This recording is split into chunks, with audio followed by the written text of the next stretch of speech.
সম্প্রতি বিভিন্ন দেশের পণ্যের ওপর নতুন করে শুল্ক আরোপ করেছেন যুক্তরাষ্ট্রের প্রেসিডেন্ট ডোনাল্ড ট্রাম্প।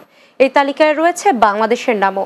শুধু বাংলাদেশ নয়, বিশ্বের বেশ কিছু দেশকে অতিরিক্ত করের আওতায় নিয়ে এসেছেন ট্রাম্প প্রশাসন। এই শুল্ক আরোপের ফলে বাংলাদেশের পোশাক শিল্পে অস্থিরতা বাড়ার আশঙ্কা অর্থনীতিবিদদের। বিস্তারিত বুলবুল আহমেদের প্রতিবেদনে। স্থানীয় সময় বুধবার ওয়াশিংটনে এক সংবাদ সম্মেলনে নতুন করে শুল্ক কর আরোপের ঘোষণা দেন মার্কিন প্রেসিডেন্ট ডোনাল্ড ট্রাম্প। সেখানে বাংলাদেশি পণ্যের উপর শুল্ক কর 15% থেকে বাড়িয়ে করা হয় 37%, যা দক্ষিণ এশিয়ার তৃতীয় সর্বোচ্চ। সবচেয়ে বেশি করা হয়েছে ভিয়েতনামে 46% আর শ্রীলঙ্কার পণ্যের উপর 44%।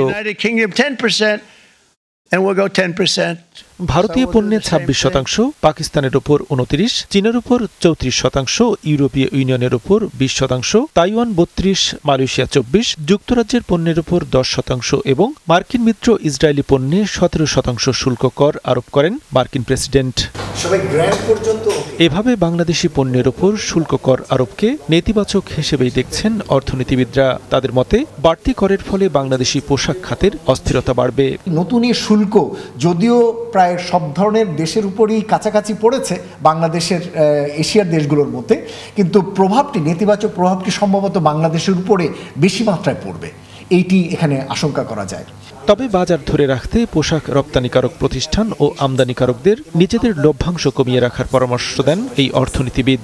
প্রাইসের ক্ষেত্রে একটা বড় টাফ নেগোসিয়েশনে যেতে হবে আমাদের উদ্যোক্তাদের, আমাদের সাপ্লায়ারদেরকে, রপ্তানিকারকদের, যাতে করে এই উচ্চ শুল্কের কারণে যে মার্জিনটার ক্ষতি হচ্ছে তাদের বায়ারদের অথবা ওদের ভোক্তাদের উপরে যাতে বাড়তি কোনো রকমের চাপ না পড়ে, সেটা যতটুকু পর্যন্ত এখানে ছাড় দেওয়া যায়। একই সাথে বায়ারদেরও উচিত হবে তারা যে উচ্চ মার্জিন নেন তাদের মার্জিনের জায়গাটি থেকেও তাদের আসলে ছাড় দেবার প্রয়োজন হবে। এছাড়া শুল্ক নিয়ে সরকারের পক্ষ থেকে আলোচনা করার পাশাপাশি নতুন বাজার খোঁজার পরামর্শ দেন তিনি।